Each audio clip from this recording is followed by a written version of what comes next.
Hello, my name is Billy Mullins, and this is my historical presentation on the historical newspaper assignment.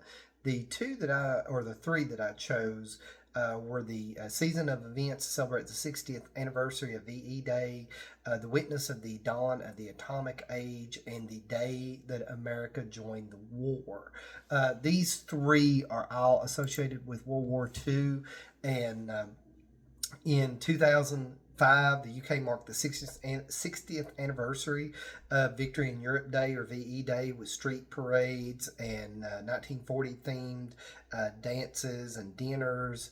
And they wanted to commemorate the sacrifices of millions of that generation. One of the significant events that took place where hundreds of ex servicemen and women gathered for a special ceremony organized by the Royal Signals Association.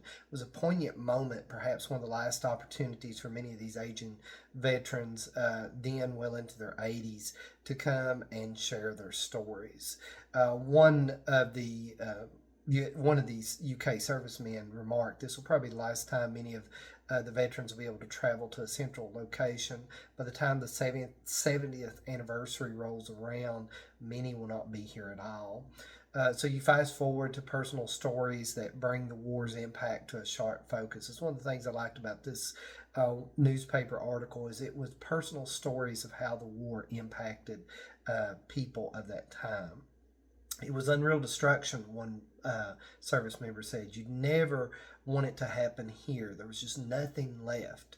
Another one said of the war experiences, it didn't end there. He served in many other conflicts afterwards, took part in nuclear testing, later dedicated his life to helping his fellow veterans.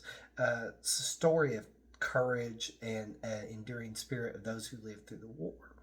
How do we keep these stories alive for future generations? One way is through film, and in 2001, the movie Pearl Harbor sought to relive that infamous day where America finally joined the war and entered into the conflict.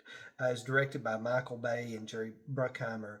The film aimed to honor the men and women who experienced those events and place the American entry into the war into a historical context. Where the film took obviously creative liberties, it also sparked a renewed interest in the real events of Pearl Harbor. Did you know that on the morning of December 7, 1941, two Army privates saw a large formation of aircraft on radar, but were told not to worry about it? Or that a destroyer had accidentally fired upon a Japanese submarine hours before the attack, but the warning was not heeded in time. As we remember all of these events and the men and women in service who lived them, it's crucial to honor those who served and continue to share their stories. Commemorations like VE Day celebrations, personal accounts from veterans like Malcolm Thomas, and films like Pearl Harbor all serve to keep the memory of World War II alive. They help us to appreciate the past and appreciate the sacrifices made, and hopefully learn lessons that guide us forward to a more peaceful time. As there are very few of this World War II generation left in my area, I think we have one living World War II veteran still alive, up in his 90s, if not 100. These stories become more and more crucial, and the personal aspects are really important. We all know, as historians, the big uh, historical events related to World War II.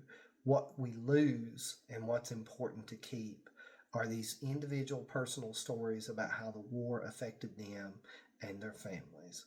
Thank you. Have a great day.